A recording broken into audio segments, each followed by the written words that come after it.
దేశవ్యాప్తంగా కులగణనపై చర్చ ఎందుకు జరుగుతుంది? కులగణనతో బీసీలు కోరుకుంటున్నదేంటి? డిమాండ్లేంటి?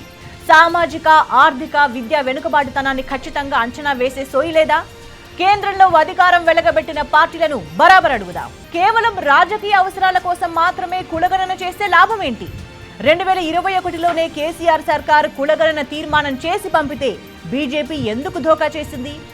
7 దశాబ్దాలుగా ద్రోహం చేసిన కేంద్ర పార్టీలు సడన్ గా బీసీలపై ప్రేమ ఎందుకు ఒలకబోస్తున్నాయి? బహుజన హక్కులను కాలరాసిన కుట్ర పార్టీలను బరాబర్ ప్రశ్నిద్దాం. ఇన్నాళ్ళు కులగణనకు బద్ధ వ్యతిరేకినన్న బీజేపీ సడన్ గా స్టాండ్ ఎందుకు మార్చుకుంది?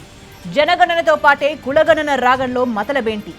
బీసీ మంత్రిత్వ శాఖనే ఏర్పాటు చేయని బీజేపీ కులగణనతో మొసలి కన్నీరు కారుస్తుందా?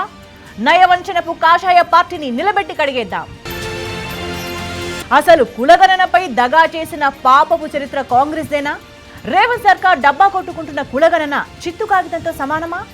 కులగణన కోసం ఖర్చు పెట్టిన 160 కోట్లు బూడిదలో పోసిన పన్నీరేనా? ఏ లెక్కలకు సరిపోని కాంగ్రెస్ కులగణనను బీసీలు ఎందుకు తిరస్కరించారు?